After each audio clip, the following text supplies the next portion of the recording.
2024. This is the Hendrick Hudson Board of Education meeting. Can I have a motion to call the meeting to order? Motion to call the meeting to order. Second. All in favor? The Board of Education will enter executive session. The Hendrick Hudson School Board of Education will convene for the purpose of collective negotiation under the Taylor Law, medical, financial, credit, or employment history of a particular person or corporation, or matters leading to the appointment or employment history of a particular person or corporation, or matters leading to the appointment or employment or promotion or demotion or discipline or suspension or removal of a particular person or corporation. The board during executive session will review and approve the building level emergency response plan. If disclosed in public, it could imperil public safety and will also be discussing the superintendent's contract. Can I have a motion to move into executive session? Motion to move into executive session. Second. All in favor? The ayes have it. We'll be back at approximately 7 p.m. for our regular meeting. Hi, everyone. Welcome to the Hendrick Hudson School District Board of Education meeting. Today is August 8th, 2024. Please rise for the pledge of allegiance. I pledge allegiance to the flag of the United States of America, and to the republic which stands one nation under God, indivisible, with liberty and justice for all.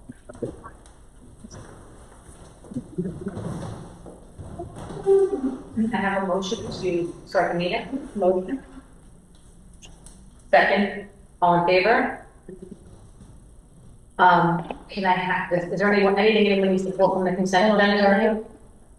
Motion to approve the agenda as presented. Oh, motion to approve the agenda as stated. Motion. Second. All in favor? Does anyone have anything to pull from the consent agenda?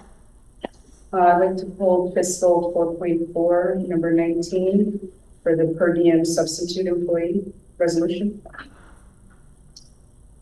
Sure, just a point of privilege here. We're requesting to not vote on this evening as part of the consent agenda. New data was brought to us. We want to bring you a different resolution based upon that new data, and we'll have this for the next meeting.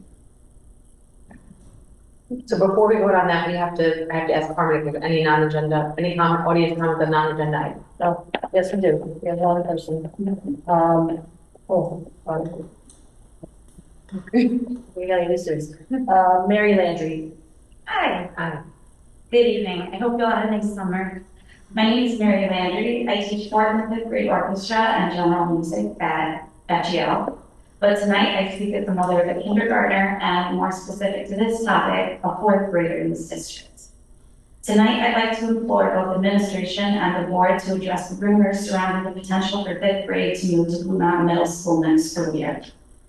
If it is true that our current 4th graders are to become middle school students in the 2025-2026 school year, that would make this year their final year in elementary school.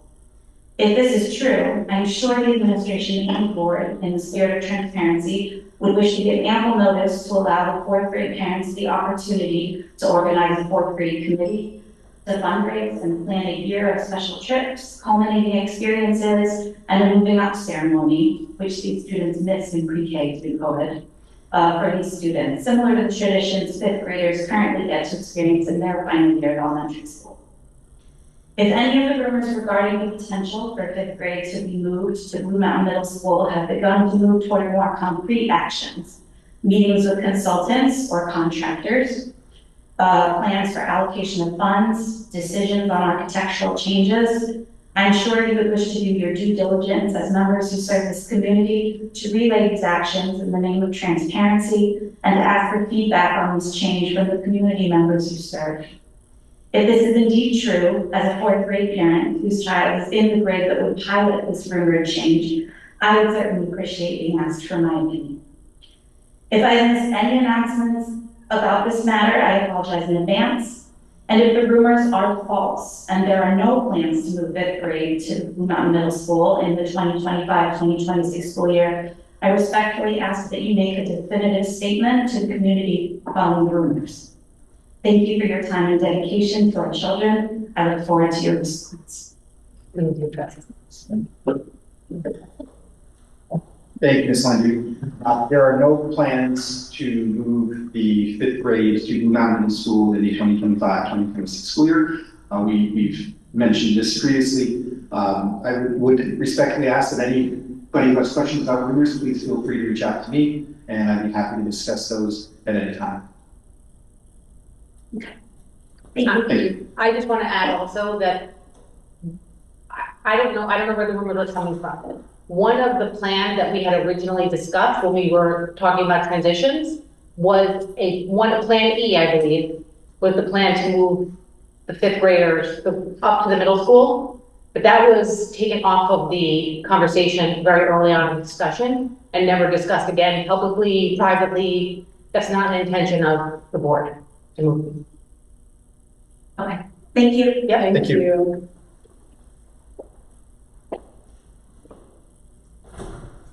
Moving on. So next would be the approval of the consent agenda. Motion. It's full. Yeah, we already did it there. We have to add, we'll do that. We're gonna do that. We added the end, right? So can I have a motion to approve the consent agenda? Motion. Second. All in favor? Can I have a motion? Somebody else has to make a motion. What am I adding? Oh. Oh, wait, Building level safety. motion that, motion for a walk-on item? There you go. Second. All in favor? So I'll speak to this. As announced in one of the reasons for the executive session, the board has, according to New York State regulation, the board must adopt building level safety plans and district level safety plans. Excuse me. Building level safety plans, due to the nature of the items contained in there that could cause a peril to safety due to our actions and our response, we obviously don't want people knowing some of our protective measures of our students. They have to be discussed in executive session, but the plan has to be adopted in public. And so after the discussion, we will be adding this on to adopt after that discussion from the executive session. So we have a resolution to adopt those building safety plans. And these plans have been developed not only with our consultant, but also with our building level safety teams, the administration, and all the stakeholders that are on those specific teams. So we thank everybody for their hard work on that. Can I have a motion to approve the walk-on item for the resolution for this building level safety plan? Motion to approve the walk-on item for the building level safety plans. Second. All in favor?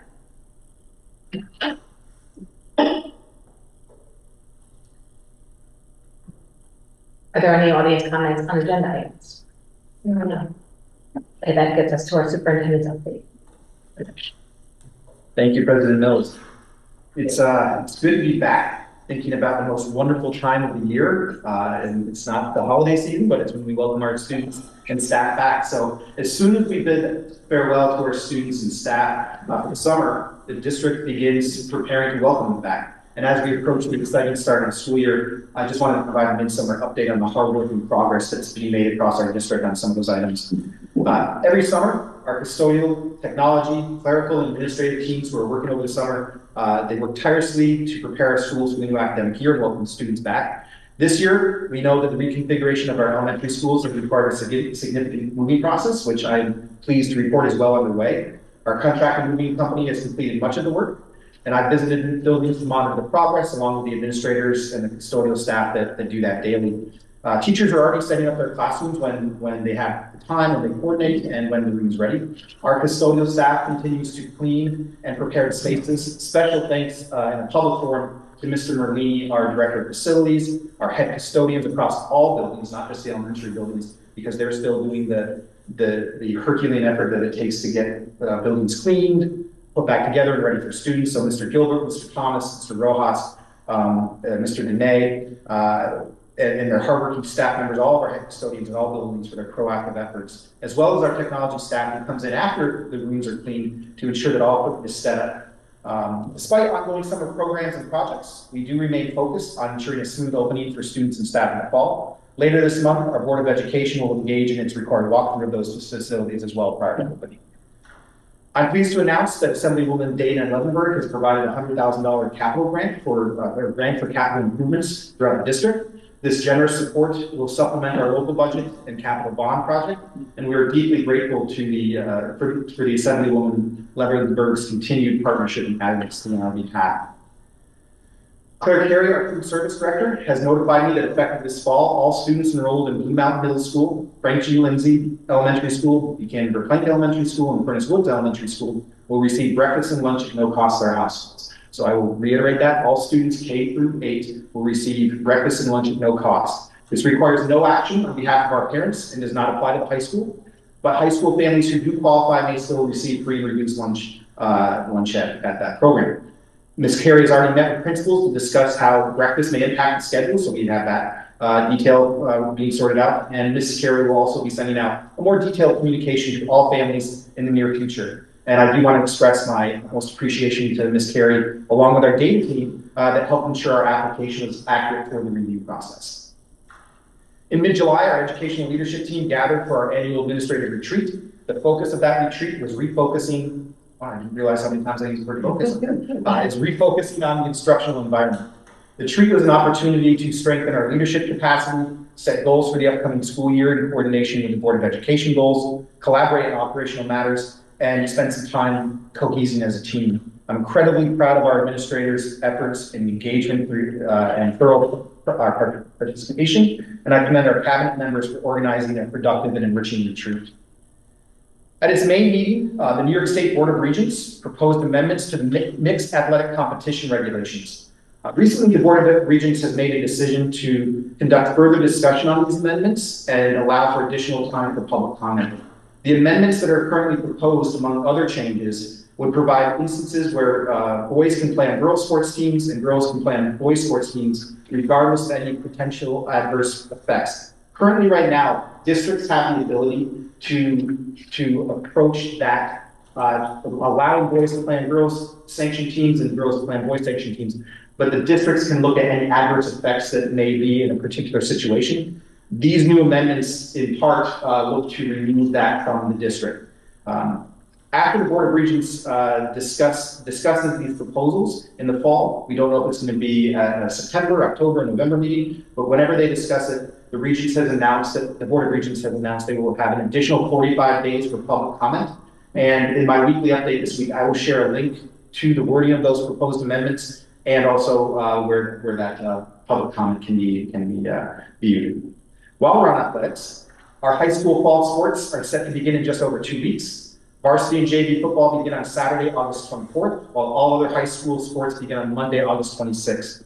The athletic department has sent several updates on how to register for the fall season via Parent Square messages. And you may or may not know, the district has migrated to a new athletic registration platform called Final Forms. So if you see that in your inbox and you know you have a student athlete, make sure you check that out. All families will need to create an account first and then register for the respective sport. All athletes will also need a valid physical within the last year. And the district really urges families to connect with our school nurse should the child need a physical prior to the fall season. The district's doctor will be in district on August 21st should a student athlete need a physical.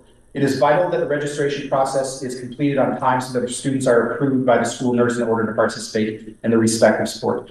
And in my weekly update, I will provide that link to the registration process, but if you're listening at home and you have a photographic memory, it is www.henhubschools.org/departments/athletics/sports registration. But I'll send that on my weekly update, but it can be right on the athletics registration. I am constantly amazed at our poised and knowledgeable civic engagement of our student body. One such example occurred last spring when a group of our student leaders met with Senator Peter Harkin. The group expressed concerns they had about the lack of crosswalks and pedestrian safety devices on Route 9 in front of the school. Due in part to their advocacy, Senator Harkin looked into the concept. His office recently informed me that the village will have it included as part of the traffic safety upgrades for the new apartment complex that is planned. Senator Harkin's office is also standing by to assist the village with the New York State Department of Transportation and any of the signage that they may explore. And my thanks go out to the high school administrative team for arranging the discussion with Senator Harkin and his staff for taking time to listen to our students and follow up.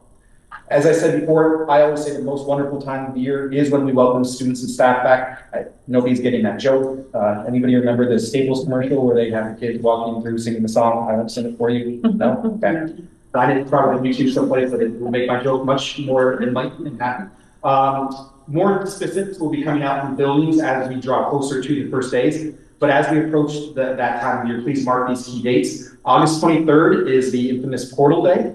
This was when our Infinite Campus parent portal will be finalized, particularly for schedules and transportation items. Those finalized schedules for 6 through 12 and transportation routes will be available on the parent portal on August 23rd. Please wait until that day to access that information. There are times when there's maintenance being done to the portal, when you're trying to populate that, and it's a very testy software. Sometimes if you go in there to update it, the portal may open, and we're not intending it to open, and if you go in there by mistake, you may see information that is probably not going to be accurate until it's finalized. So I just put that disclaimer out there. Please be sure to review your transportation information closely, including bus numbers and pickup locations, as those change every year, and we want to make sure everybody's ready to go for the first day. And the first day of school will be September 3rd. We're excited to welcome back our students. This will be a half day for K-5 students. We're planning to give them a bag lunch before they head home, so that we'll have more details about that as we get closer. And then it will be a full day for grades 6 through 12. So please be on the lookout for communications from your building with more information. This is just, it's not widespread, but I did receive an inquiry about a text message that one of our families received under the Hendrick Hudson banner. A family reached out to me asking about an NIL team. That is if you receive that, anything that's saying that you have you've been invited to participate in the Hendrick Hudson NIL team. We are identifying that as spam. I did a little research. It's a nationwide phenomenon from an unknown number. There is no such affiliation with Hendrick Hudson for whatever an NIL team is. So just be aware, if you do receive a text message saying, please join, click on this link to join the Hendrick Hudson NIL team, that is not a school sanctioned event, and I suggest you block and report as junk. So I think it's probably a good idea here to add that a text message from Hen Hud would only come from the parent square. Correct. Correct. Okay. In our effort to be more intentional about celebrating milestones, I'd like to take a moment to recognize Trustee Basso, who recently celebrated a birthday. I hope it was filled with family, fun, joy, feature-free, and puppies. So. There are no questions at this time requiring follow-up, and even though it is the summer, it is 19:45. The kids should still go to bed. So if you're watching, please go to bed. And I will now. We do have. We're adjusting our format of the report. We want to make sure we keep our community and our board as informed as possible. We will, after my report, we will drill down a little bit deeper to some of our other areas of operation and oversight. We have our interim assistant superintendent of business, Ms. Jill Figueroa, who will give us an update on her areas of oversight. So, Ms. Figueroa. Do you want me to fill up or? No. So just to give you a little bit of what's been going on, and believe me, it's just touching the surface. So we're continuing to get acquainted with our staff and learning their roles, and that remains a work in progress. Obviously, I haven't had a lot of time to meet everybody yet. Our external audit is next week. After that, I'll be visiting the buildings and meeting stakeholders throughout the district. We're readying for our external audit that begins next week, and it usually lasts about 5 days. Business office team is in full force getting ready for that. We are in the process of canvassing for our treasurer and senior payroll clerk to replace our retiree. I hope to have a treasurer named by September 1st. We have been working hard to update some of our purchasing procedures. We'll be updating and rolling out some new ones. That will help to streamline and prevent any risks. Training will be provided where necessary to our staff. We are reviewing our risk assessment from our internal auditors to resolve those recommendations, as well as having them perform the payroll audit. So we'll be having a payroll audit as well as our external audit in the next couple of weeks. It's all ongoing. I've also been reaching out to my resources to help us search for a transportation supervisor, and we're hopeful that we will have more on that very shortly. And that's my update for this meeting. Ms. Figueroa, thank you for leading the charge of our first cabinet member update. And in your extensive time in the district, it shows how much you've been doing in that very short time. So thank you for that update. I do want to circle back to my appreciation to our head custodians. I did forget to mention our Blue Mountain Middle School head custodian, Mr. Harrison. So thank you to you and your team for your efforts to keep everything getting ready on track for the opening of school. So I apologize for that. I'm going to turn it over to you. All right, tonight we don't have any presentations. Oh, we do. Aren't we discussing? That will be That's the under. last. That will be under- Okay, so, we have no presentations and discussions. We will, start our next item is the approval of the shared decision-making plan. I mean, we can handle this like policy where I start to read it, but I think it's a little different because it's not a policy, it's a reg. So yeah, you probably should get a little background because we should have approved this on July 1st. So New York State has a regulation, but it's also good practice that you engage in shared decision making. While the administration has the mandate and is compelled to run the day-to-day operations of the school district, we value input from all stakeholders because we serve a community of learners. A physical manifestation of that and a codification of that is our shared decision-making plan. And that shared decision-making plan has certain must-haves by the state of New York. It has to be, it's recommended that it's reviewed every 2 years. And it's reviewed, I think in our policy, we're going to review it every year. We're going to review it, and the plan is to review it annually, which is what we did as a shared decision-making planning team back in May. Then we put up we had the conversation around the mission statement, which then we decided to hold this, but it is important for us that because we did change some of the language, the recommended language changes, that we do put it up for review. If we do, if in November we decide to change the mission statement, we will probably look at this one again. But this is where we are with it right now. So this is the proposal from that group. We met in May to discuss and put this forward. And the way, oh, sorry. This is your opportunity to ask questions or.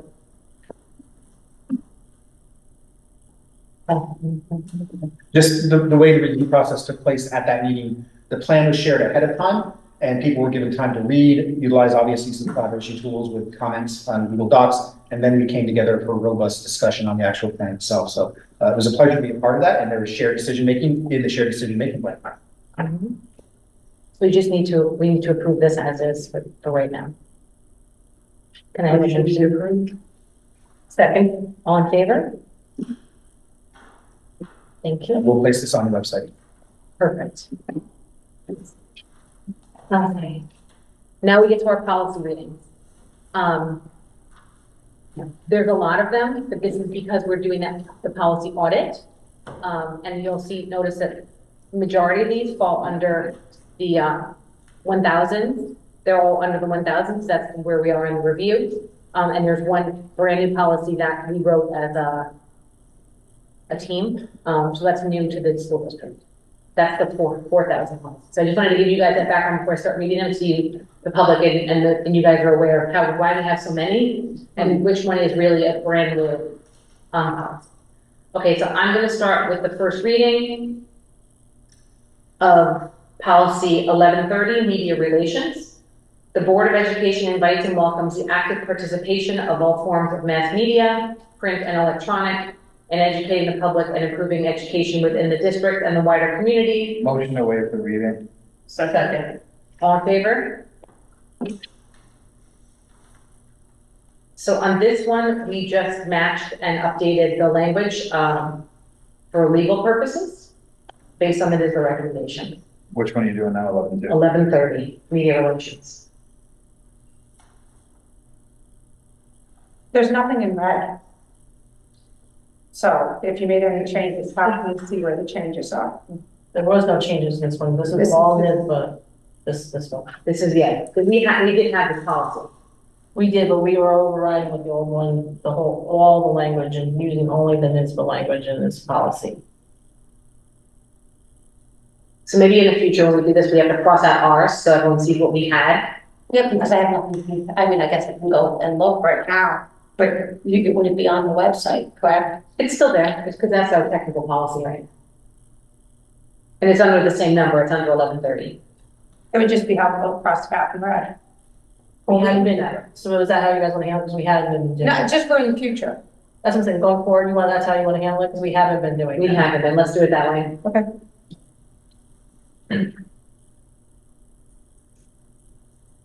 So this is the first reading. Does anyone have any questions? Okay, we'll bring this one back to the next meeting to discuss and approve. Just for clarification, would you like the old policy read for that second reading? I will. But if I'm the only one, I'll just look it up myself. well, three of us have already done, it. So is that really, I mean, we're reviewing it all, so what do you guys, how do the rest of you feel about that? I mean, I'm fine with how it is, but she needs it, then she. I'm not on the policy committee, so I like to see where the changes are. How this would change it. Right. Yes, Carmen, let's do it that way. Okay, this one is the second reading for policy 1230E, public comment in board meetings. So this is an exhibit. Because we feel community engagement is important, the Hendrick Hudson. Motion to waive the reading. Second, all in favor? Motion to approve the policy. Second. All in favor? Yeah, this is the one we have discussed and adjusted. That's that one done. This is the first reading of the revision of policy 1400 public complaints. The Board of Education recognizes the right of community. Motion to waive the reading. Second. All in favor?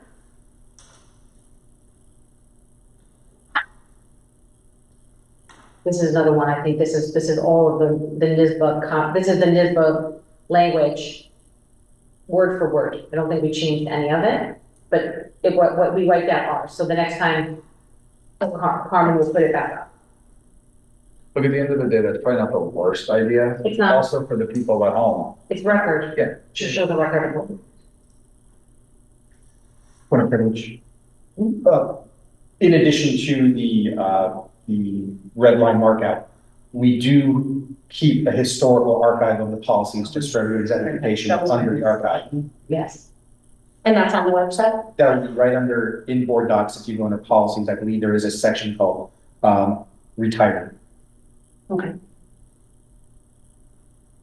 Okay, this is the first reading of policy 1405, complaints about certain federally funded programs. Any person or entity Motion to represented, waive the reading. Second. all in favor?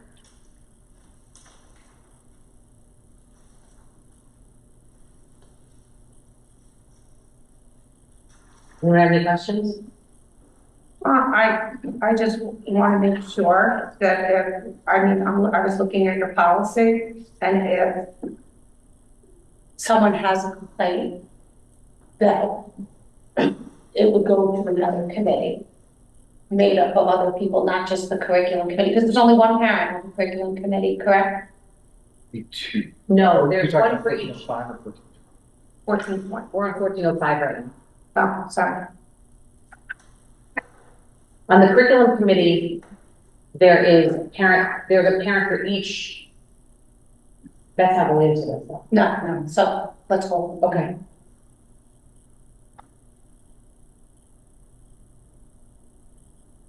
All right, so we can move this on. No one has any changes or recommendations, so we can bring this back to the next meeting.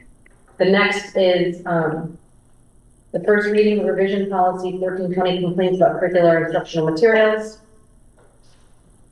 The Board of Education recognizes its Motion to responsibility. waive the reading. Second. All in favor?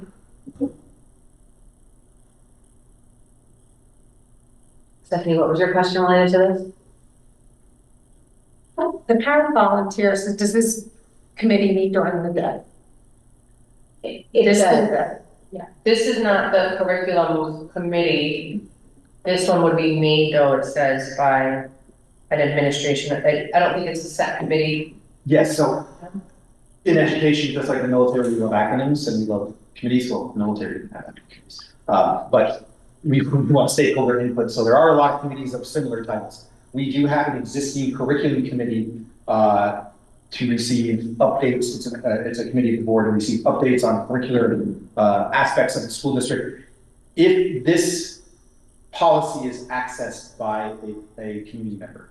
It's after an informal challenge to we always want a concern to be brought to the lowest level possible. So this would occur after I have a concern about a particular curriculum material. I would, of course, bring it up to the teacher first. If my issue is still not resolved, I would then bring it informally to the principal. This policy under the regulation gives specifics on how that plays out. So that's key, that the policy, the regulation, and the exhibit in this particular case are all intertwined. The regulation is how the policy is played out by the administration. And in that regulation, you will see that the first step is the building principal will hold an informal meeting with specific staff and the parent. At that meeting, if the complainant is not satisfied with that, then the complainant can use the exhibit of 1420 to formally file that complaint with the superintendent, who then at that time, I believe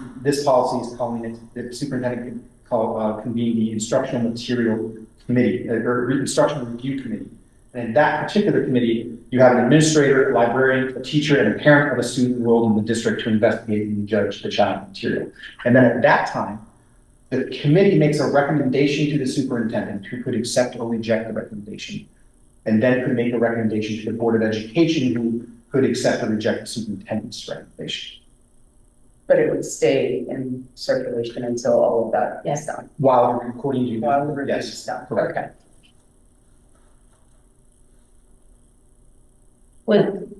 If they had a issue with it, so you're saying it stays in circulation, so if I was a parent, correct, like a religious issue with something. Until the decision is made, would my child be penalized for not, like, completing the assignment? Let's say I had an issue on religious grounds on a book. Would I just get an alternate book? I think we would always want to have that conversation with the teacher, with the principal on each individual cases, but I would expect that conversation. Right. Okay.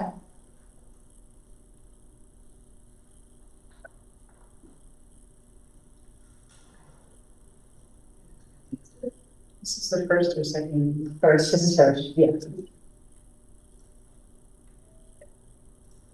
Okay, now here's the first reading revision policy 1420E, complaints about curricular instructional materials exhibits. Request for reevaluation of instruction. Motion to waive the reading. Second? All in favor? Yeah, of course. Sure. Yeah, this exhibit is the form that would be used to file the formal complaint requesting the reading.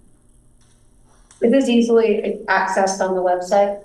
When the policy will be adopted, we will place this on the website. It's not, I mean, Once it's adopted, so it's easily, it's findable. so I'm gonna be honest, right now, I don't know where this is on our website other than in Board Docs. So here's how I can say that I would see this playing out. If the policy is adopted, this would be on Board Docs. Whenever there would be a complaint, the administrators are made aware of policies and regulations. And we as administrators support each other in implementing the policy. If it got to my level, I would of course remind the building principal, if it made it to that level of the informal complaint at the building level and it's not resolved, I would mention to the principal, remember, if it's not resolved at the end of the meeting, you can refer the parent to the exhibit. Okay.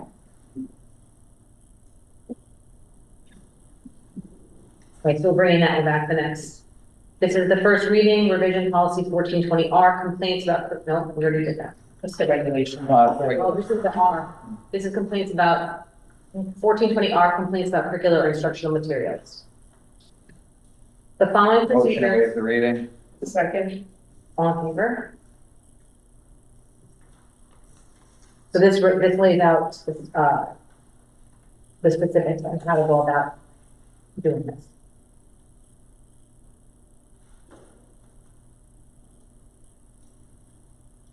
That'll come back the next time. Now we're doing first reading, Eleven. yeah, and I'm not looking. Here. There it is, 1500. First reading revision policy 1500, public use of school facilities. While the district, Motion to waive reading. Second. all in favor?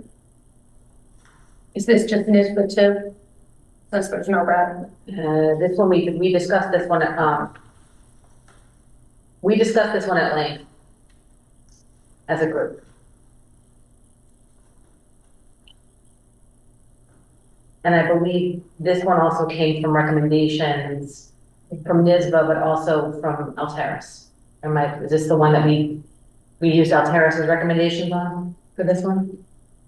I believe that was access to buildings. This one, I remember, we were just going through all the different Scenarios. scenarios of who's using our buildings. And for what purposes.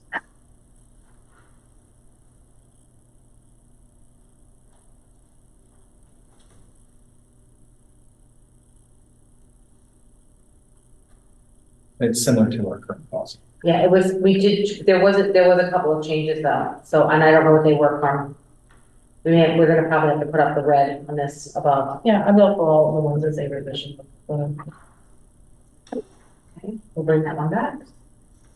Now, If we're it's a, I just have a, if it's a whole, just erase and replace, we should just do old and new. But if it's inline edits, then we should just strike through the This changes. is what we're doing, but she's saying she wants to still see the old.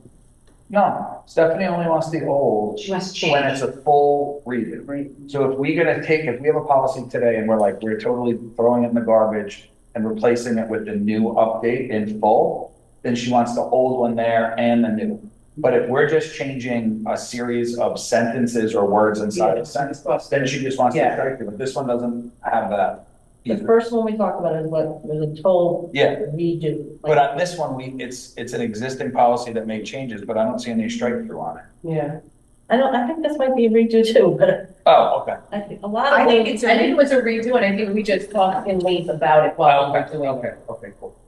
Yeah, Like, I think we were just going through all of those different scenarios that NISBA gave us to make sure it didn't impact us negatively because on we any of discussed, our groups. exactly, we discussed each of their line items. Yeah. That they look at, see how would they impact Ken Hud before we made the recommendation to the Like, board. for sports. Yeah. All of that stuff, yeah. Okay, this is the first reading of revision policy 1525 civility. The Board of Education intends to foster a culture and practice of civility in all school and school-related settings. Communications and operations, informed debate, healthy Motion dialogue. to waive the reading, sorry. I was like, second? All in favor? I So this the crosser is there, Yes. It's not right. it's just not right.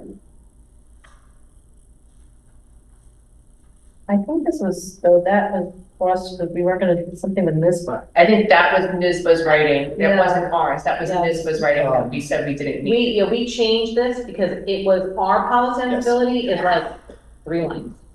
So the cross out, I believe, was not necessarily NISBA's, but those organizations below in the original adoption of the policy at that time in 1999, those were signatories of this policy. There was a joint policy across the region. And so the policy committee is recommending striking that joint policy. And I believe the addition is the last policy or last paragraph too, the underline. So that was added by the policy committee of your person. And we did research this and we looked at what other schools are doing around this before we made this recommendation. And then we catered it to be more specific to Hendrick Hudson's needs. How do you ensure that this is enforced uniformly across all school buildings? So it first of all begins with the superintendent or his or her designee putting in regulations to that. I don't necessarily think regulations can codify this. This would be more of a conversation among our administrative team and making sure that we are following the spirit of this and referring to the policy as safe. So that's really us as an administrative team, myself, holding our team accountable and holding me accountable for how we approach this. And there's multiple levels of of review. So for instance, one of the reasons why we talk about going to the lowest level of where a concern or a complaint can be addressed is so that you can go through the quote unquote chain of command with different perspective times. So if a decision by a teacher is not received well by the complainant or by the concerned party, they can appeal to the building principal or the supervisor. And then it can go to that individual supervisor. And then ultimately, in some cases, the superintendent, always the superintendent, but then in some cases, the Board of Education and the Commissioner of Education. So those multiple levels and following that chain allows for those different processes and different perspectives.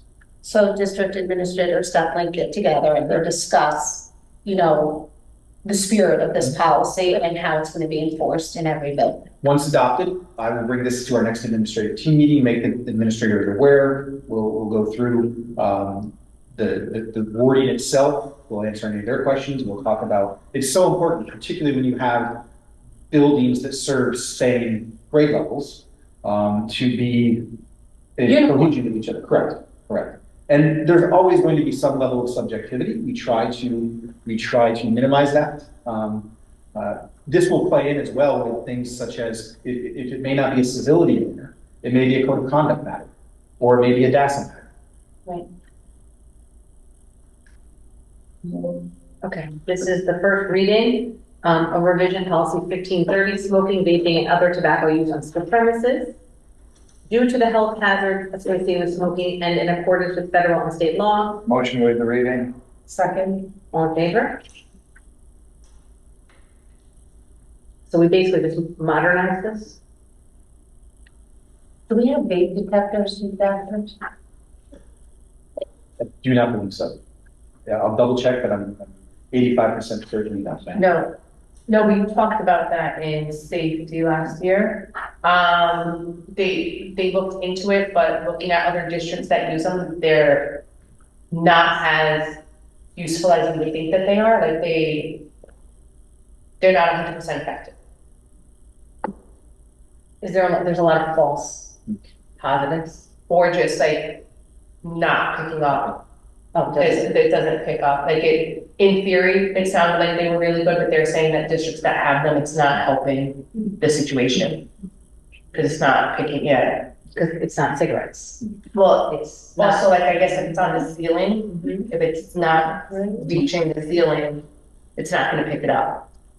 Right, so vape, unlike smoke, there's a lot less probably that's in the air. So it's probably harder if it doesn't hit Yeah, the it's not sensor. picking it up, yeah. Right, that should- We did talk about that in Yeah. safety last year. That's unfortunate. Or you just need a whole bunch of sensors in the ceiling. But that's Or like, expensive. right on like the wall, like a stall kind of thing.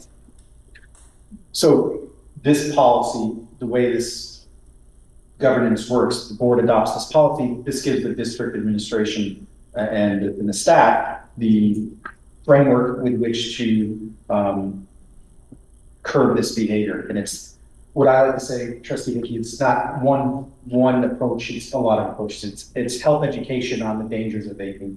It's enforcement of any code of conduct aspect when there is this behavior. It's education, it's helping our students know in a safe environment when they do make a mistake, the reason why this shouldn't be that way. That behavior is not acceptable. So it's using all the tools in our pocket to help out. The next policy is the first reading, revisions, policy 4850, animals in schools. Instructional Motion to waive the consideration. reading. Second, all in favor? So this was a rewrite. We spent a lot of time on this one as well. We did. And I There's understand multiple meetings. it's hard to see what we changed without having the red line. But you can, you can go into board docs, into policies and look up this policy. And I'm gonna do that right now.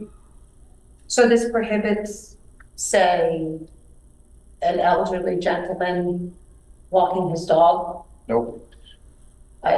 So this policy is a combination of a number of different policies. This addresses the way there's state requirements and federal requirements for the use of animals in the classroom, such as a dissection we are required to also address humane treatment of animals, and we also added into our basically animals on our school grounds as well. And no, this would not prohibit during particular timeframes an elderly gentleman or any age person to be on campus. Primarily, we're restricting it to when students aren't in session, when classes are not in session, and there's certain areas that we definitely do want to limit animals, such as on the turf field or in the stands.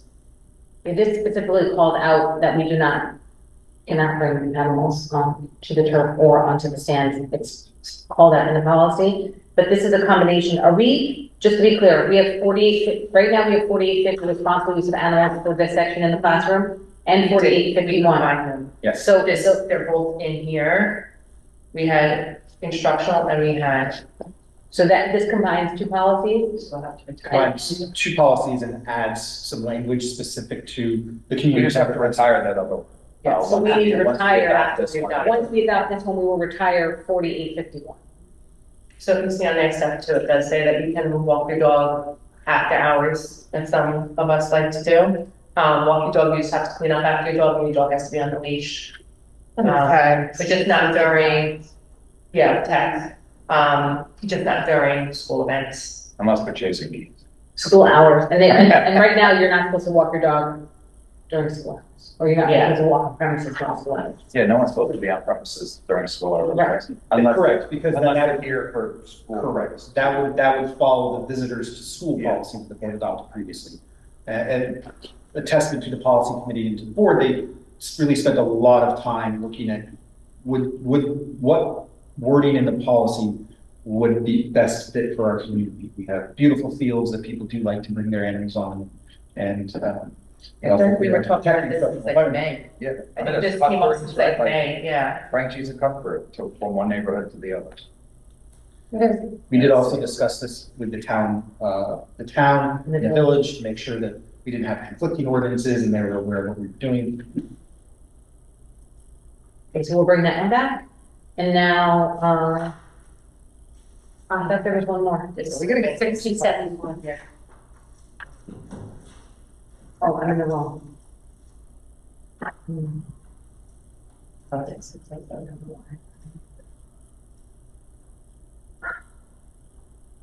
There we go. First reading of policy 6071, online banking. Motion to waive, oh.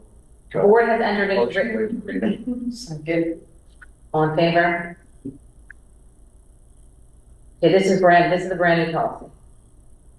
Do we want to first? I'll turn it over to Jill to give us some All right, time. so this just comes at the recommendation of our auditors. We did not have an online banking policy, and it was at their advice that we need to adopt one. It allows us to make electronic funds transfers and so forth, and establish banking online policy, that's all. Is this something that we should approve immediately? 'Cause Yes, this is something that we don't need to have a second reading for if everybody's in agreement, but it's not going to change. There's nothing to change in it, unless you want to question something that's in there. I just want to make sure that you're able to start.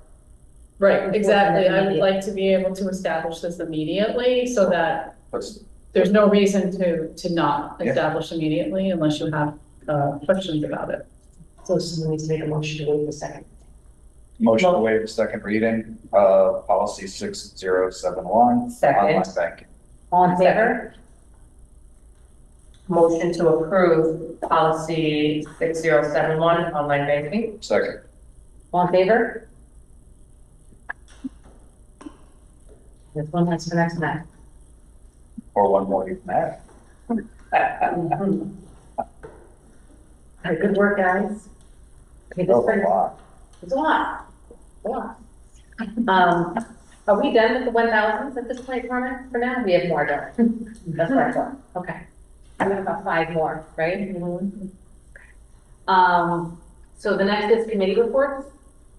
It's summer. I don't,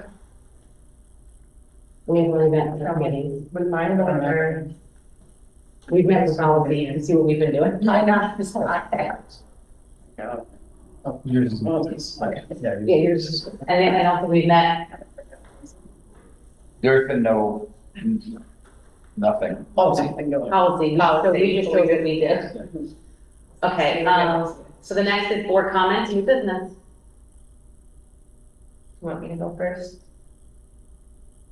Sure, okay. Last month I had the privilege of going to NYSBA's Summer Leadership Conference in Albany on the July 19th and July 20th, accompanied by Mr. Tremblay. It was a 2-day powwow of just a lot of information, so I thought it was really important to share some of the things. So we took 9 pages of notes, so I just will try to go through it. First opening up and said, New York School Education Department, I guess would be that piece, came up with some, came up with some graduation, we're talking about graduation requirements. Currently, we have, not we as a state, we have about 3 or 4 different diplomas that students can receive. They are looking to change that sooner. So just be aware that it might not necessarily be a Regents diploma. They're looking at multiple measures, but it will all be designated under the same diploma type.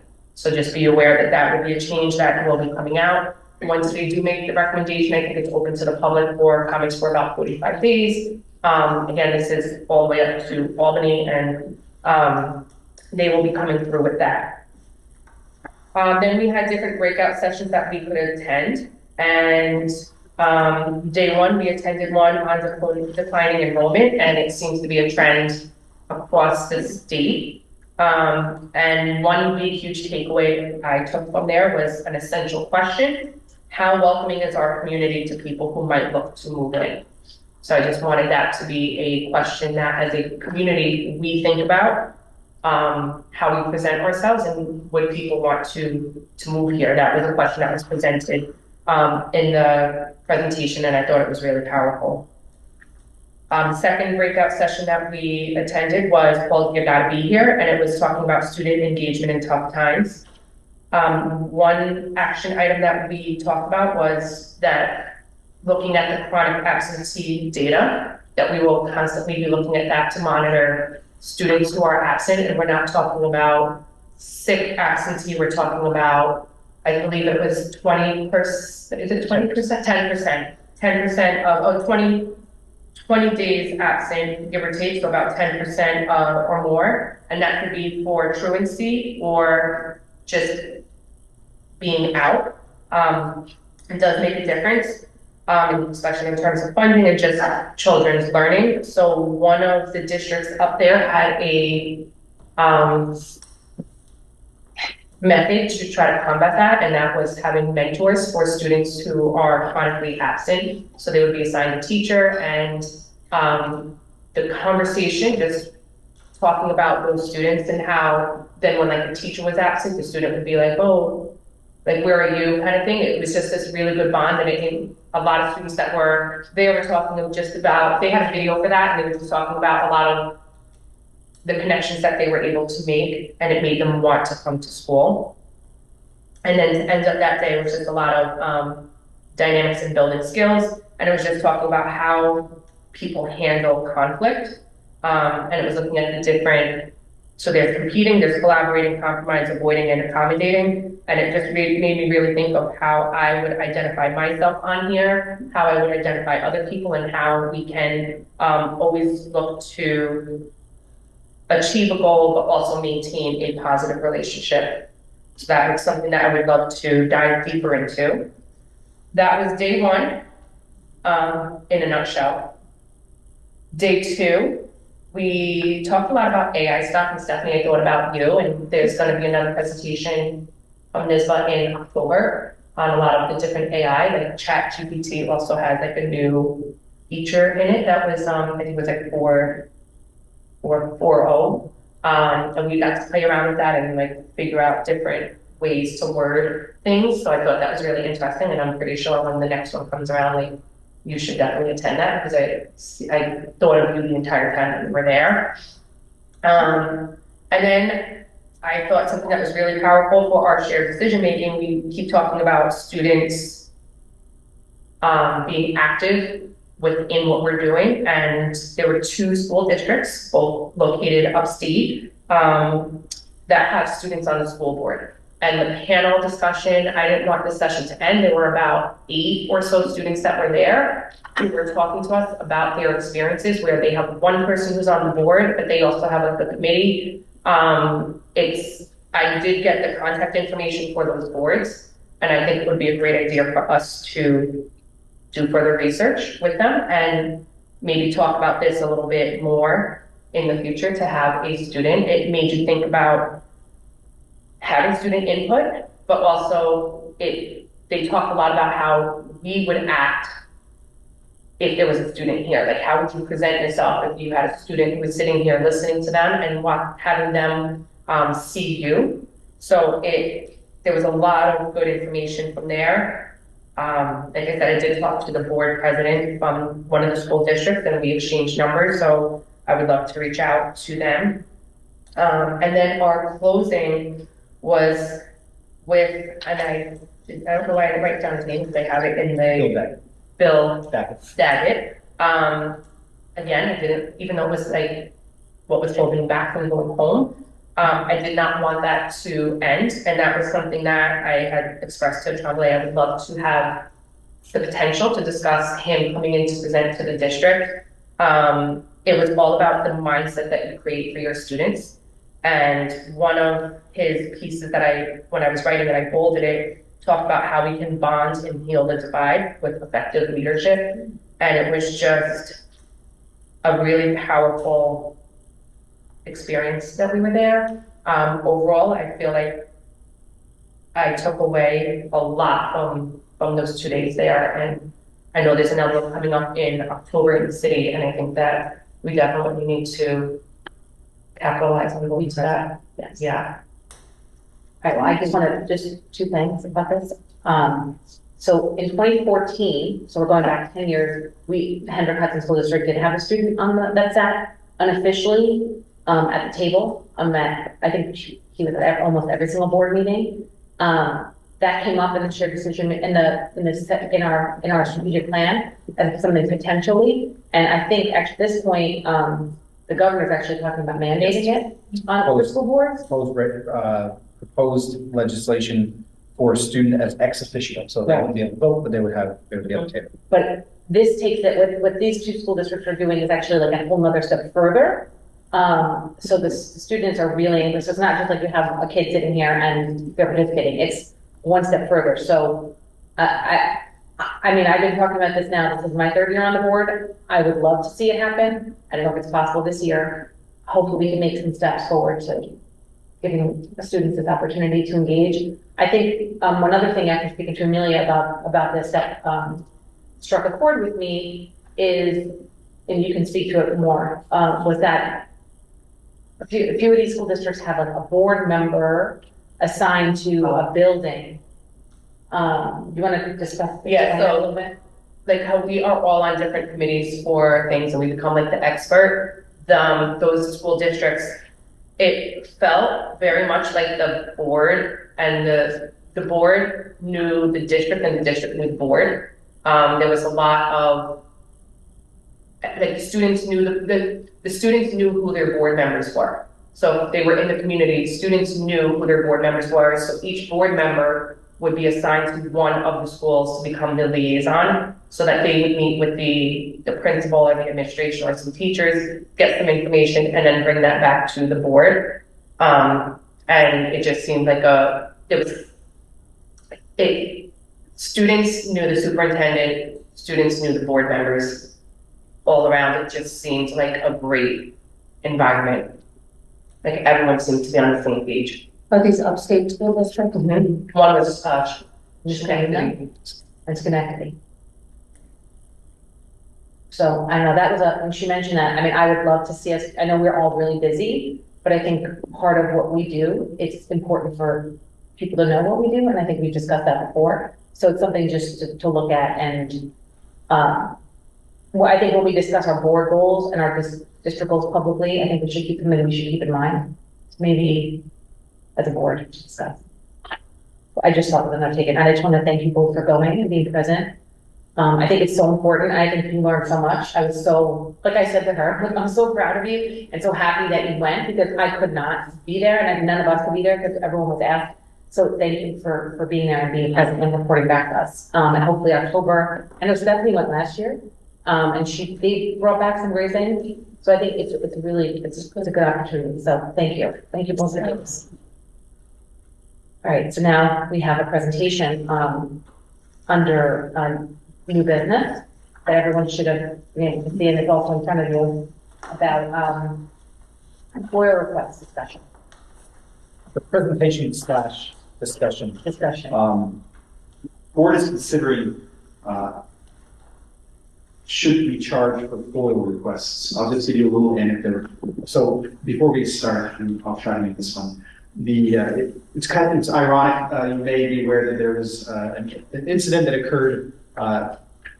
No damage, no significant damage to property. Everything was handled by law enforcement and their administration. But there was an event last night that required me to reach out to the state police to get an incident report.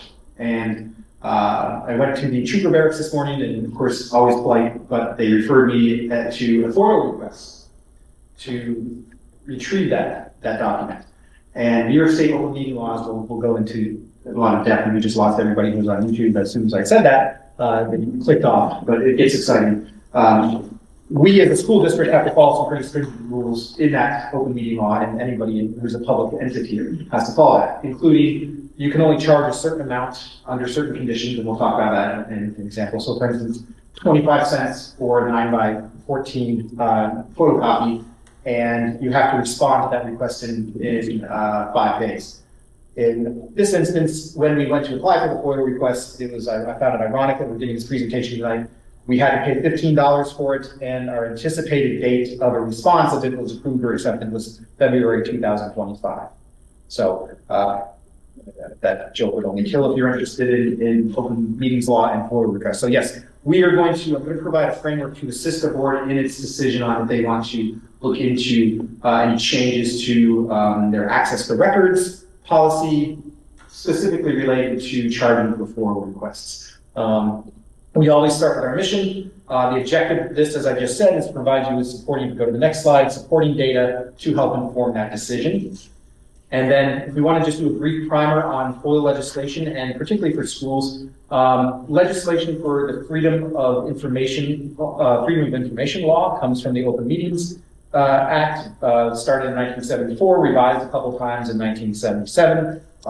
It specifically, unless an exemption applies, the public must be provided with access to a school district's records, which includes but is not limited to reports, statements, examinations, memoranda, opinions, folders, files, books, manuals, pamphlets, forms, papers, designs, drawings, maps, photos, letters, microfilms, computer tapes or discs, rules, regulations, or codes, end quote. So you have to have a policy, which the board does have in place.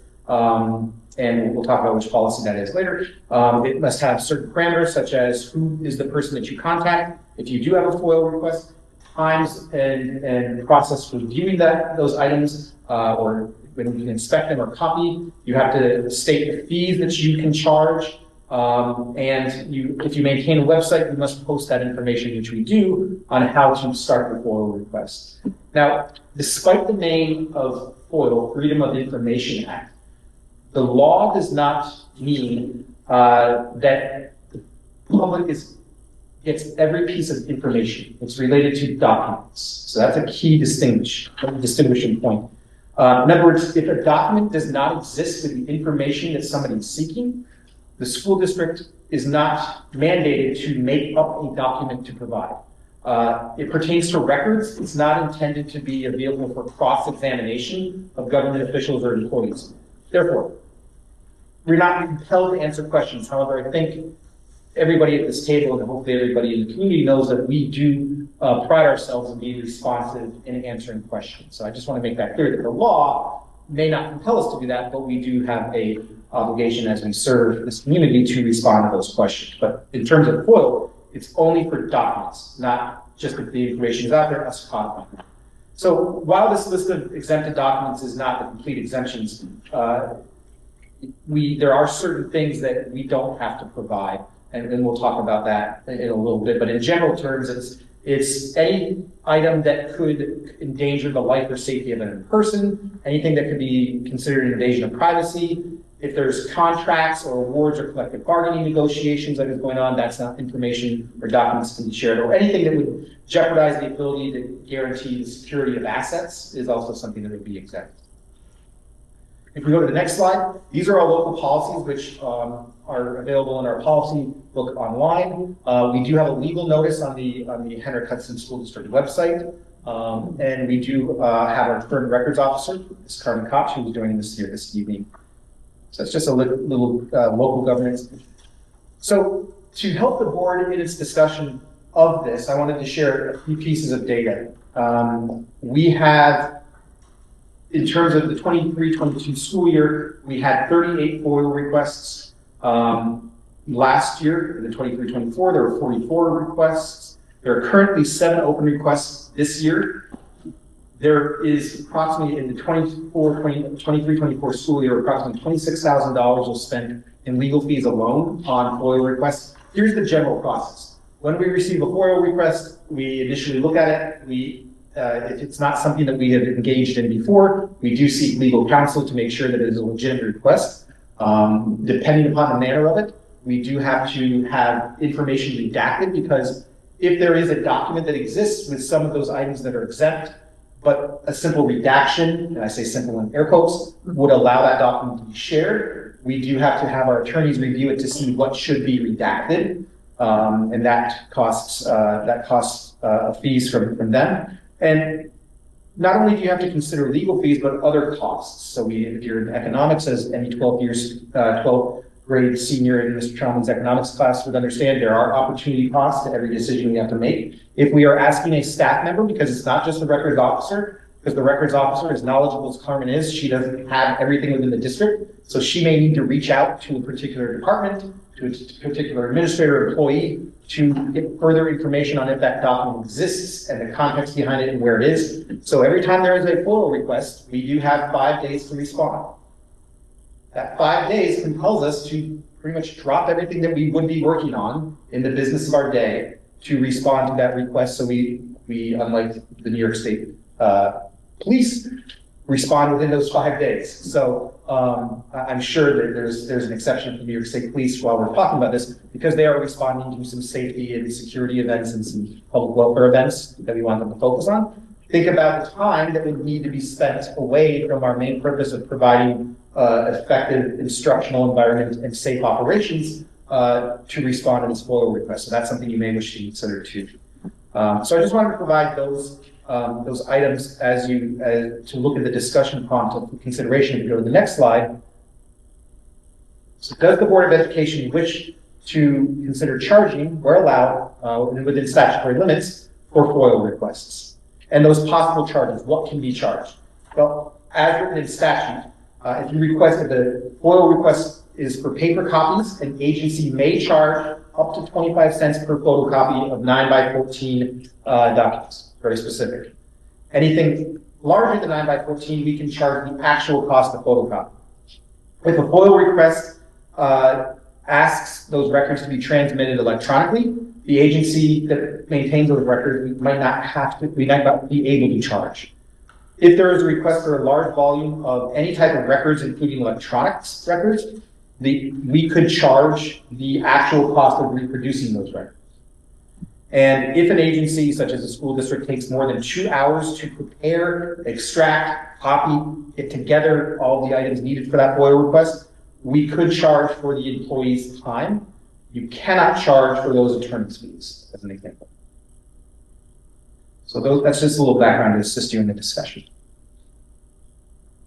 All right, so we should probably go around once and see what everyone's thoughts are on this for discussion, and just to have a, sorry, how many times? We should probably go around once, and if anyone has questions or points to add, Mike, or have a discussion if anyone wants to start. Yes, one of my questions is it 5? Is it 5 days to give them the information they're seeking, or is it just for you to respond to say, your request has been received and we're working on it, and then what's the timeline from that if that's? Great question. It's technically 5 days to respond. If the request for that information is granted, then we are allowed more days to gather that. Okay. And you can technically ask for, more time. Yes. Carmen, how long have you been records officer? In 4 years, I've been in this position 4 years now. In 4 years, is this number of FOIL requests the same? Well, we just started tracking the last 2 years, but since I've been this, it's been about much more than in previous years before I became records officer. Welcome. So we can't charge for the legal fees. So what would you even would the district even get out of charging? So limited. The two things was the 25 cents per copy. But most people want electronic anyway. And then the other part was if someone spends, like, if someone like Carmen or anyone else spends over 2 hours on it. So I think the part is, and correct me if I'm wrong, if she's spending a substantial amount of time on this, she's not doing her job, and then she might need to work overtime, and then we would have to pay that amount, and you or any other employee who is working on gathering the information. So I think it was the purpose would be to absorb some of those costs. I just have one more question, sorry, Jeremy. When people are making these requests, like say as an organization or association, is it this different people making these FOIL requests, or is it the same people asking for information or association? That would just kind of help me with that. It's varied. A lot of times, it can even be somebody outside of our community. Newspapers ask for FOIL requests all the time. People looking for gathering information for statewide databases to gather information. It's varied. There could be community members, non-community members. It's whatever type of information that they're seeking. People can FOIL, and it's been varied since I've been here. Are we allowed to legally put stipulations on it? If you are not a community member, this is what it would be. Or if you are a community member, you can have up to 3 FOIL requests at no cost. Like, is there anything that we can do legally? That's a great question. We actually asked our attorneys that this morning. They are going to be looking into that for us. If there's any within the stated regulations, if policy can further refine how we respond in terms of charging to FOIL requests. I mean, I'm not personally comfortable charging community members for information that they're requesting. I think that we provide, if you look at our board docs tonight alone, there's so much information, that we had to read it. A lot of the time, and you can correct me if I'm wrong, a lot of the time this stuff is already out there, but they're looking for more specifics around how maybe that document or whatever was created and brought to the board, or things behind the scenes that are.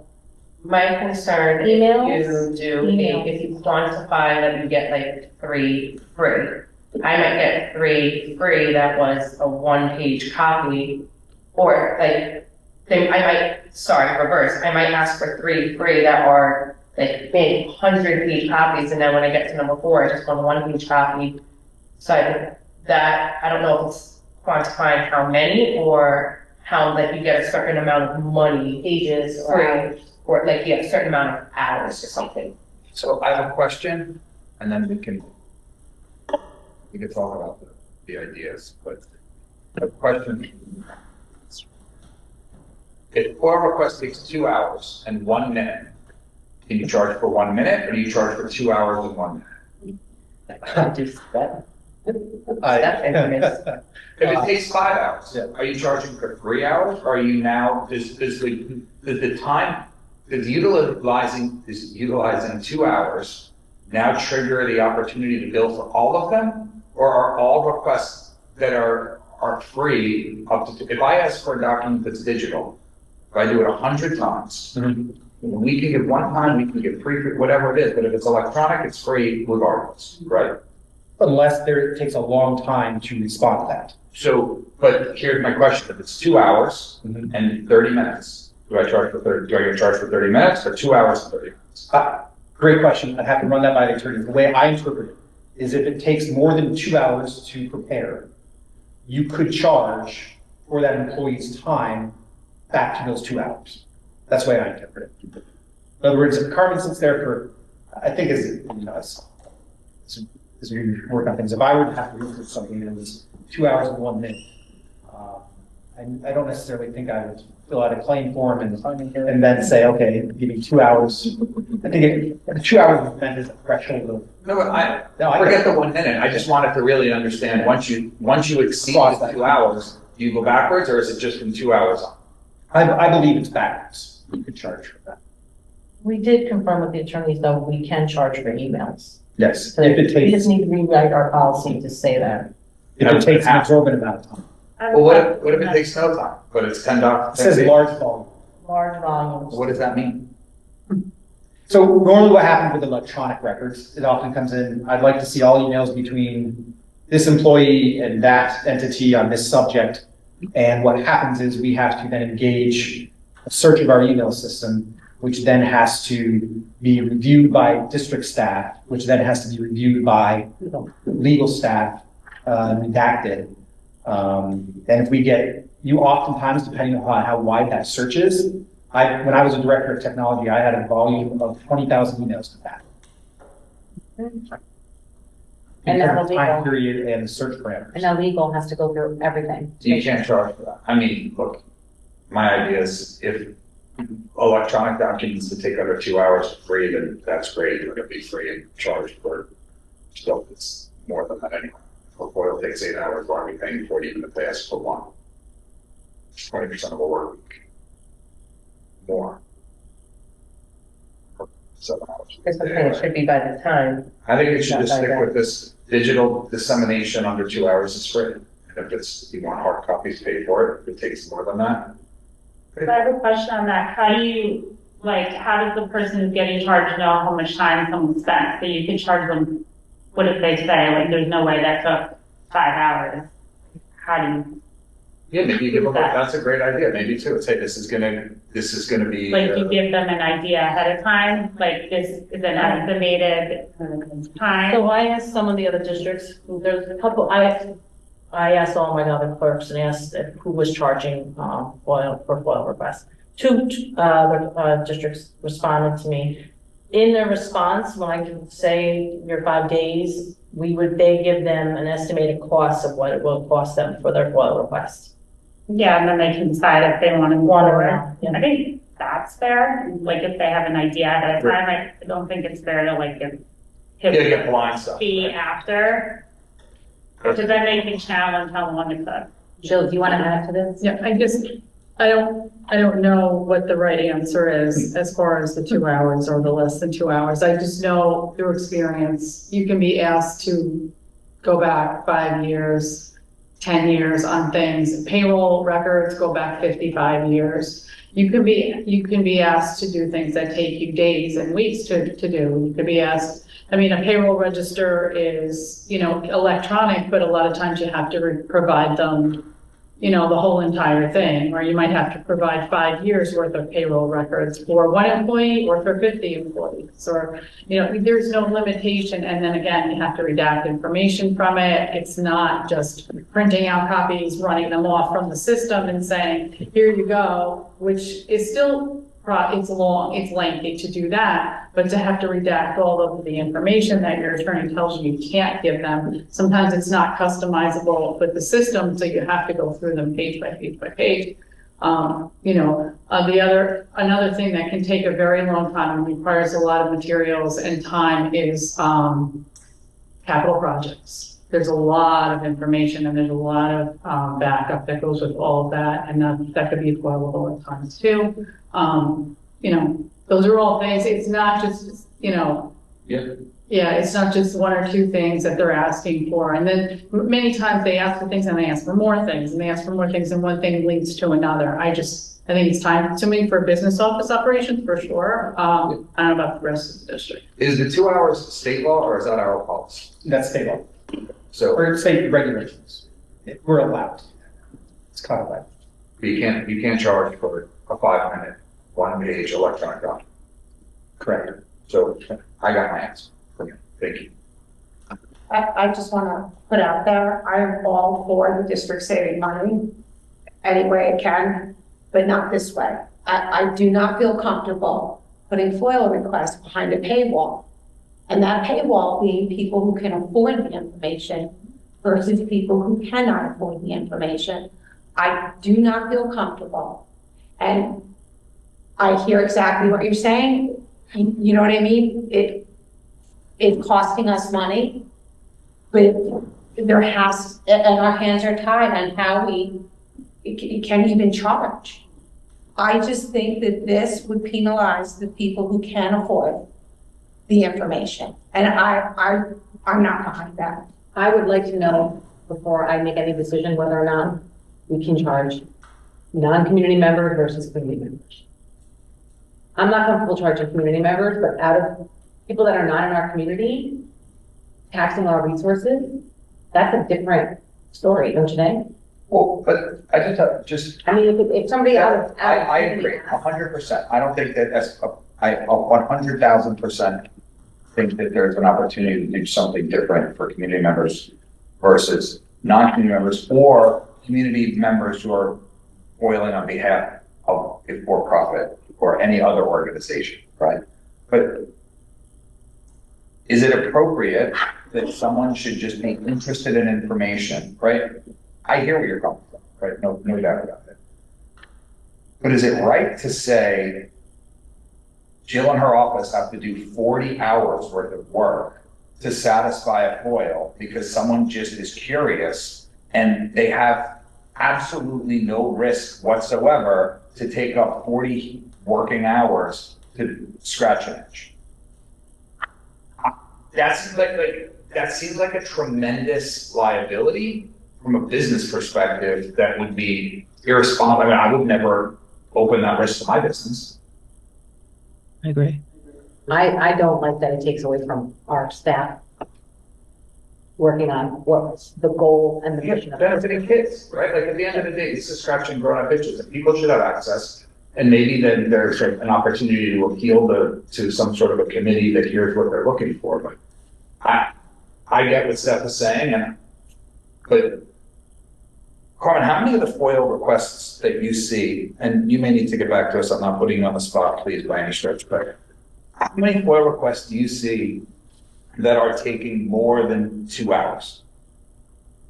And the photocopying, I don't really care about. Photocopying costs like a penny a page. You know what I'm saying? Or if you just buy those services. The email searches are probably the most time consuming, because it has to go through the IT department, searching the vaults, getting the information out. That's probably the most time consuming, so that I've seen since I've been. And how long does it take? Last year? 44. I think 40. And how many of those took more than 2 hours? Over half, I would say. Cool.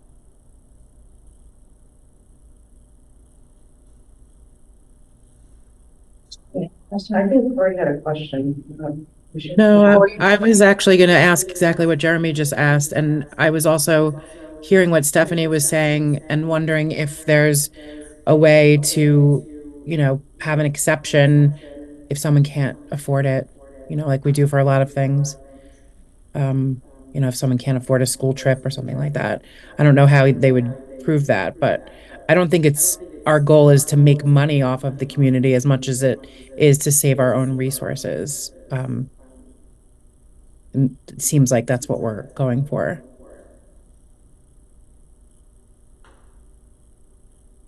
I think the more red tape you add to this, and more bureaucracy, it limits the information that's available to people. I think anybody, and once again, I hear that it's costing us money.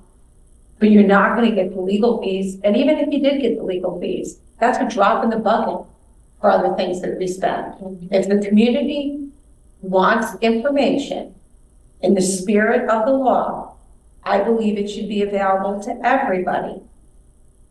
Not non-community members, I agree with that, but I don't even know if that's possible. That's why I would like to know that. If somebody has FOIL, you have to, the Freedom of Information Act says you have to give it to them. Yeah. The question is if you're just gonna charge them for it. Yeah, you can still get information, just the charging, you're still gonna get your information. Carmen, do you get FOIL requests too for like, let's say there's an RFP that's put out and someone wants to know like what the other things that come in are.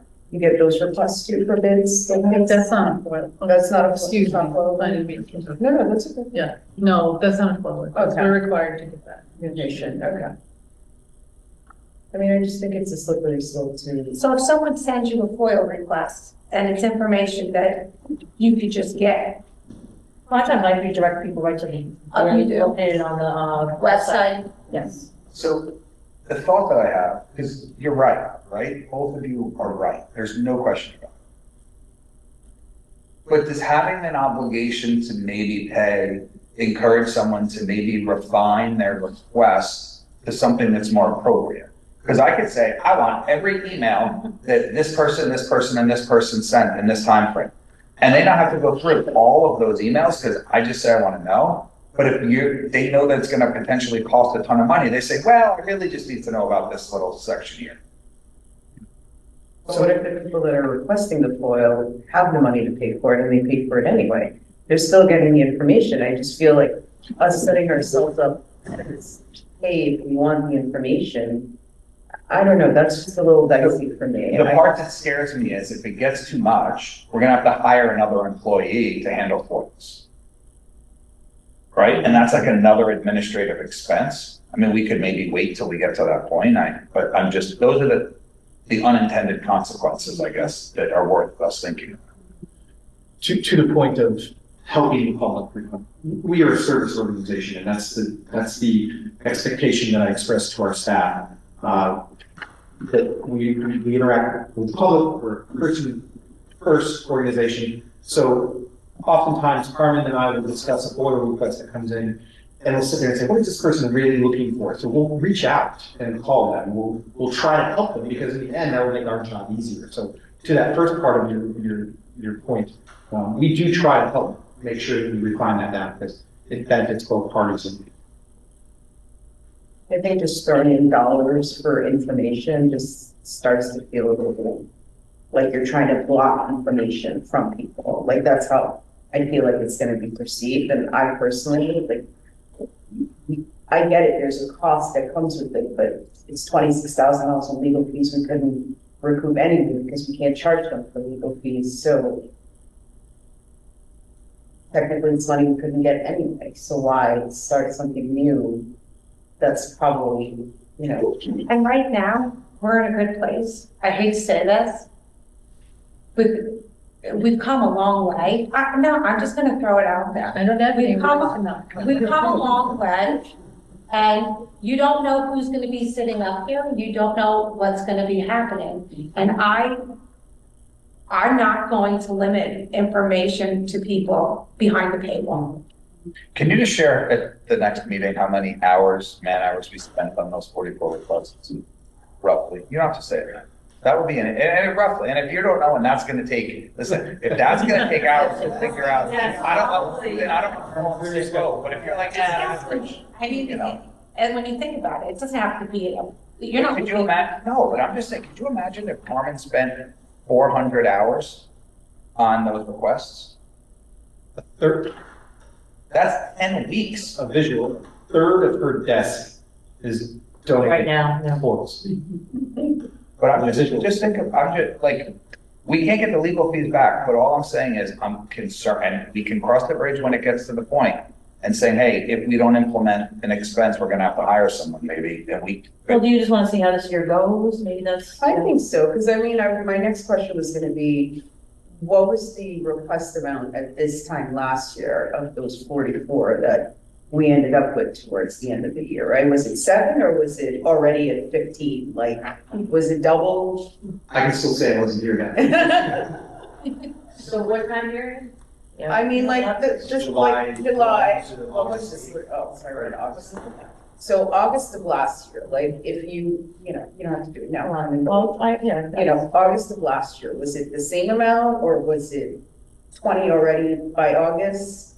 You know, just so we can kind of get a read of what's happening now and try to kind of. But just to be clear, we're not charging for every request, just one's over 2 hours, right? Currently, or No, like, this is what you're talking about, like, it would be We're looking at charging 25 cents a copy. copy, yeah. a copy, For anyone that's requesting it printed. right, but if it's email, it's just over 2 hours. You can't charge it for under 2 hours, it's Right. not even legal. well, to clarify, by law, if the board so chooses, if it's a large volume of electronic records, you can charge for the employee's time spent on that, and then blanket, if over 2 hours, you can charge for employee's time. I think there's two. Yeah. They're 25 cents per copy. Right. Or if it's 2 hours over the time, we would charge for that additionally, you know. So you're still saying you should Separate. get free information on email if it's under 2 hours. So that, like, during that may make people reevaluate what information they want. And you know what, I'm saying charge. I don't even know what you would charge, Yeah. like if it is, How do you come like up- say how do you I'm come up with looking an for hourly all rate? emails associated with something, Carmen. Sorry, go ahead. If I'm looking for all emails associated with something, I mean, what would be a guesstimate of what you're gonna charge me? Are you gonna charge me $20? Or is it a couple $100? I feel like, I don't even know. I would probably say it's an estimate. The employees who's working on that, we would look at their hourly rate. This is 10 hours and that employee makes $50, so it's gonna be $500, because that's what it's gonna cost us to do it. So now that makes it unattainable for a large majority of community members. Even more so as our demographics change. That's what makes me uncomfortable. If you said it was $15, $20, No, it's gonna be the hourly rate, because you're paying for that yeah, employee's see, time. and that means if I have money, I can pay it and not have a problem with it, and I get the information. But if I don't have money, I don't have the ability to get the information. I just think the dollar amount next to it and what that says from the perception from the outside, right? I just think it's not worth it. Do we want, okay, so we're gonna make I don't want to do an official vote right now, I don't think. No, because you're gonna get back to us on, and I think we all have. I want Mike to leave here clear on what we need to know to how to make a decision. Here's where my notes, to help inform the board's decisions, I have, can we charge non-community members and not charge community members? And specifically, what can we charge them? And that was primarily. I think that's primarily where we are right now. As a group, am I missing any? I want to make sure we have the need. And we wanted to know I think the 44 FOIL requests, the total number of person hours that went into that. And Rockland. Rough. And just a guesstimate of what it was last year. Actually, So no. we can kind of. Of the 44 FOIL requests, what was the time spent on those that were over 2 hours? Because you can't charge it for under 2 hours anyway, so there's no sense. If 30 of them were under 2 hours, this is a moot point. 10 of them were a long time, but it depends how long. Is that gonna take you to gather? No. No way, we're not doing, don't do that. Yeah. You just know if you have to be long ones. Yeah, just a guesstimate, Carmen, don't make it like. I agree. Or be exact. So we can bring this back up, we have those clarifying information. Can you also find out the number of FOIL requests the school districts around us receive? Like I'm looking at 38, 44. And then they highlight that's on record unless they keep. One clerk to another clerk? Right, because they don't have to create that document. So that's the other piece, right? They don't have to create the document by doing research. If they don't already have a document, to Mike's presentation point, they don't have to tell you because it doesn't exist. It would also help me to realize if this is average or above it. Like, I have nothing to compare. Carmen, did you say it's only 2 districts that are charging now? Two that came back and said this. Anecdotally, We have G, Oh, 8, wow. It's charged. anecdotally, districts No, it's and fine. government entities are seeing No, an increase. most in feedback saying no, requests they for Oh, cash. Yeah. Across the board. I will say this, I always say, when we talk about transparency, this is the definition of transparency, right? The business of the board being conducted in public. If you want to see even more transparency, go into the wonderful financial reports that are provided. Because the statement follow the money applies to a public entity. So, for those individuals who want to know more, dive into the financial reports that we provide each month. And, watch the board meetings, come to the board meetings, because this is not a public board meeting. This is the board conducting its business in public to be transparent, just through discussions such as this. In other words, this discussion didn't happen behind closed doors and didn't come out and start charging people. I also didn't realize only 2 people that responded said yes. Yeah, I think a lot of districts are. Correct. it's the same Yeah, thing, you have to all- grapple with it, right? Because if you start telling people no, or Because I, just they're out gonna of start district, showing up now. the more It's like, you're the trying last to couple of spend years than nobody normal, wants. than other years or It's previous hard. years. When the corps get together, it seems like it's more now, It's not a hen hunt problem. no, I don't. Across the board. Mhm. Okay, thank you. Thanks, Corinne, thank you.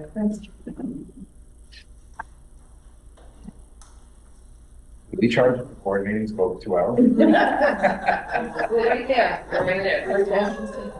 Okay, anyone else have anything else to add or new business? We don't need another executive session, we closed our earlier. Motion to close the meeting. Second. All in favor?